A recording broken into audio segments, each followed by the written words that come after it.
You're watching the Battered Fans Network. Welcome everybody to episode number 30 of the Battered Heat Fans Podcast. I'm your host, Daniel Garana, with a bit of a hoarse voice. Alongside me, as always, Mr. Daniel Solana. How are you doing, sir?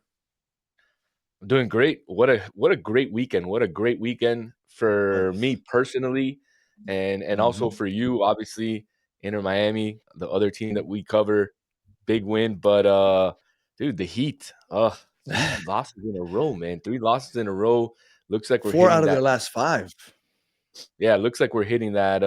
Unfortunately, that lull in the season where the team is just not functioning right now, and we'll talk about it now. Yeah, because we were talking about the Gold Cup a week ago, and we said we got 4 games coming up, and I asked prediction. You said 4-0, and I said I don't know. I think maybe we lose that Orlando Magic game, and I told you for the simple fact that we play them again at home a couple days later, you almost want to lose that game because as a sports fan, right? You're like, oh, winning 2 games in a row away in a span of 5 days, that might be difficult. Maybe we drop the first one and then we win the Gold Cup game. So I thought 3-1, 1-3 in those 4 games, 4 out of the last five. And it sounds like everybody's saying, have the Heat been figured out? And honestly, this scoreline against that game was an embarrassment. Now, luckily, like you said, I'm wearing the hat. We were both at the game. Inter Miami ended up winning the MLS Cup. They're MLS champs, first ever championship. If you're ever interested in listening about soccer and Inter Miami, check us out. Battered Herons. This is football. If you want to hear about the world of football from Solana, and then Las Garzas. If you speak Spanish, we talk soccer also there. But we were there, so I didn't watch this live. Thank God I didn't watch this crap live because we were there. I was losing my voice over there watching Inter Miami. I come home, I see the score line. So I'm like, you know what? I'm not even going to watch that shit. I'm going to just watch the highlights. And I waited until yesterday to watch the highlights because I didn't want to ruin my Saturday. And I watched the highlights yesterday. From the highlights, and let me tell you something. NBA does a pretty good job of putting highlights together because they have like a 16-minute one where they just show every made basket. So it's like, wow, it was really first time I see that. But I watch that all the time. And even if I watch the game, I go back to watch it just because I love that highlight reel that they put together. Where they show every single basket. yeah, So if you don't get to watch the game, that's the best. That's the best summary that you're gonna get. well, it was crazy because the one I usually watch is like 7 or 8 minutes. And they And then only like show the it gives top you play. right, yeah, the top plays of the board. But this one like showed like every basket. I don't know how I came across it. I don't know what, but it was really cool. But anyway, but the defense looked lethargic. It looked like Zach LaVine was getting everything he wanted. Obviously, Davion Mitchell didn't play, so that's a big part of that also. Um, but the Heat, it seems like the offense has slowed down just a bit over the last 5 games. Well, actually, 4 games. They scored 140 against the Clippers, which is great. But then the Mavericks 108, the Heat, I'm sorry, the Magic 105, the Kings 111. They're slowing down a little bit. And I think it's obviously thank God Tyler Hero wasn't playing because I know that these 2 losses and these score lines would have been like pointed at Tyler Hero. But people are starting to first take away that first action. When they first started the season, it was get the ball, immediately drive to the basket, kick it out, then the wheel motion. Everybody starts going around in the wheel, kick it out to the open 3-point shooter, and it was constant motion. But teams are getting back and immediately sagging off. They're taking away the drive. And all of a sudden that stalls the offense. And it has slowed down drastically. Jaime Jaquez, more teams are starting to put bigger players on him. So when he drives to the basket, he's more contested. Like it's crazy. They're forcing us to shoot from the outside. They're playing a lot more zone in order to beat the zone. The zone takes away the drive. It forces you to shoot. And honestly, we don't have great outside shooters outside of Tyler Hero, Norman Powell, and Fontecchio for the first 3 weeks of the season. Like who could you look at? It's like okay, this guy shoots 40% from three. We don't have much of that. So it has been interesting, and I have noticed that Spo has been integrating a little more pick and roll. Still not a lot, but you just seen it a little more. And I think that now he's starting like okay, they're starting to figure some things out. We got to start changing some things. Absolutely. I think there's a lot of variables that unfortunately they are affecting the Heat right now. I think a lot of the trade talk that's surrounding the Heat and a lot of the players that Yeah. are being mentioned in some of these deals, I think that's affecting, the way that the Heat are playing. There's, going into the actual game, the Heat over the last, I want to say 5-6 games are in the bottom half of the NBA in shots taken per game. A couple nights ago against the Kings, we only shot 85 shots, and we were used to getting 95, Over 100 shots 100. a game, Mhm. right, through the first month of the season. So it's a mixture, like you said, of the folks are starting to figure out a little bit of what the Heat, and they're starting to slow them down. But when you start looking at the types of shots that the Heat are taking, the Heat are in the bottom 10 of the NBA in 3 points taken a game and 3 points made a game, That's which because they were so aggressive taking it to the rim. exactly. And you have to start thinking 3 pointers are better than 2 pointers. So the Heat need to start taking more 3 pointers. And they made only 9 when Zach Levine made 8 for the Kings, and Yeah. and that makes a big difference, right, Danny? The Heat took 85 shots, the Kings took 93 shots. Obviously, we're getting out rebounded and folks are getting up more shots than us. So that means that we have to start making more 3 pointers. And unfortunately for the Heat, the last few games, that's been their kryptonite. They haven't been able to make 3 pointers, and we see what happens when they don't do it. Well, another thing that has worked in our favor is that teams were shooting poorly against us. So it's easier to get out in transition. Now the numbers are starting to, like I said, everything reverts back to the mean. And it's harder to get out in transition when you're taking the ball out of from under your own basket. And we have to break the zone. We have to start shooting threes because teams are just sagging off of us and then just taking away the drive. But we've been shooting so poorly from three. We shot 29% this game. It's going to be difficult. Now, I trust Spo. I'm sure that they're going to figure some things out. I think we caught everybody by surprise because the Heat historically have played very slow. I don't think anybody expected this fast a pace. And it took teams, 20 games to really be like, all right, this is what we're doing, right? On the West Coast trip, they started figuring it out a little bit. The Lakers started doing it.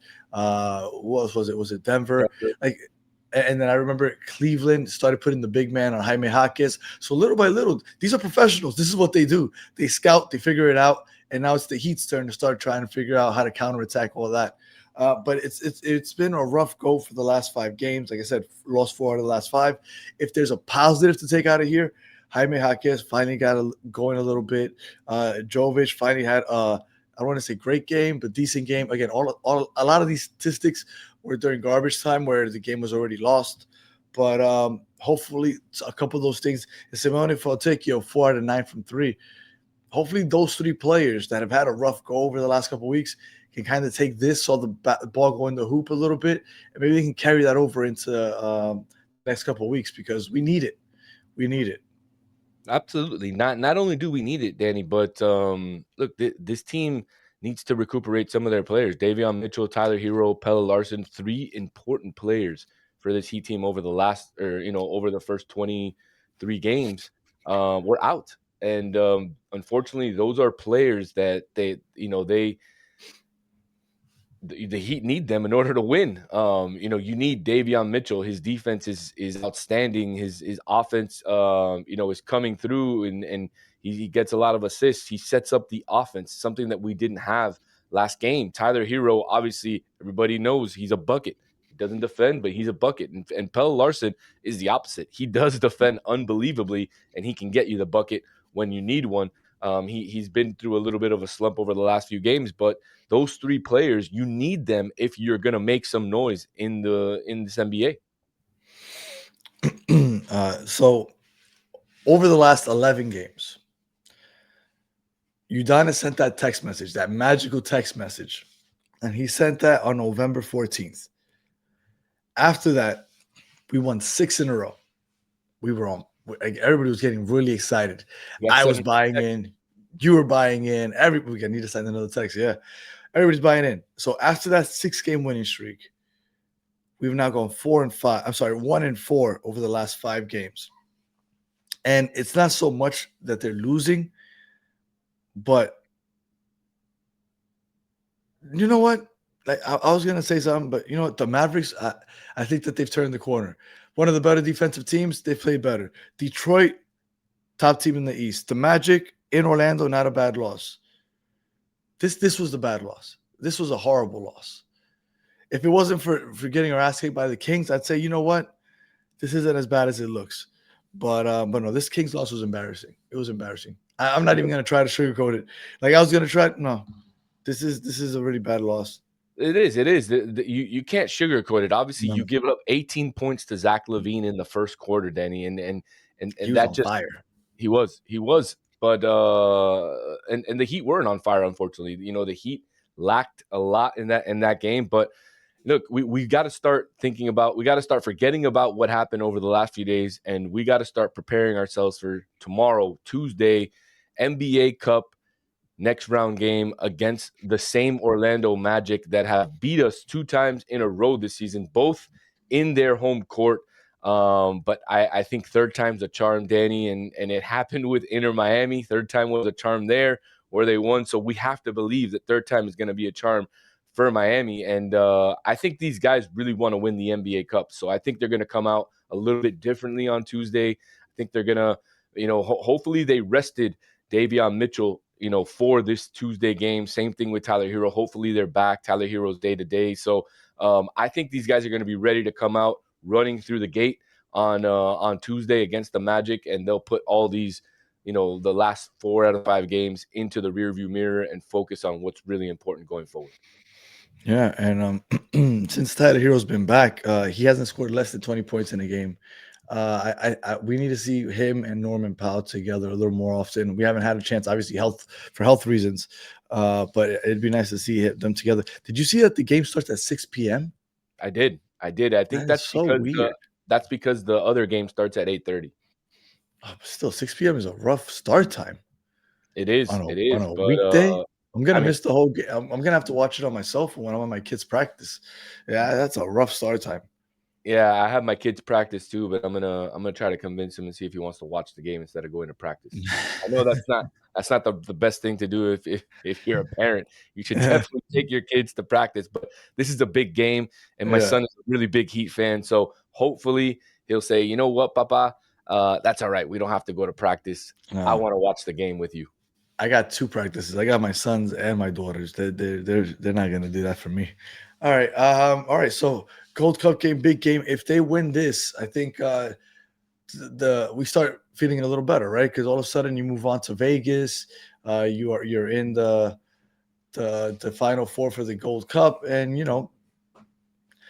there's gonna be those dips in the season, right? We're going through it right now. We had our high, now we have our low. It ebbs and flows throughout the season. I wouldn't say I'm worried too much. 14-10 after the first 24 games. We should be feeling pretty good about this team. Solana, any final words? No, man, I'm just excited. I really need them to win against Orlando, 6 p.m., like you said. I want this cup, man. I want this cup. I think this team wants the cup as well. And it would be the third champion in Miami so far this year with the Panthers, Inter Miami, and then if the Heat can do it, they would win the NBA Cup. That would be the third champion in the city of Miami in less than 7 months, and that's what we want, baby. That's what we want. I'm all for it. I'm all for that. All right. If you're listening on audio, appreciate you listening all the way to the end and putting up with my hoarse voice. I know I must sound horrible right now. If you're listening on YouTube, thanks for watching all the way to the end. Please like and subscribe. And we'll be back on Wednesday morning, recapping hopefully Miami Heat victory and talking about Vegas. So, and speaking of Vegas, I was watching that Diddy documentary last night. Hey, 50 Cent is King Petty, but it's very entertaining watch if you haven't already watched it. I haven't. It's very entertaining. All right. So with that said, we'll be back on Wednesday morning. So until the next one, have a good one.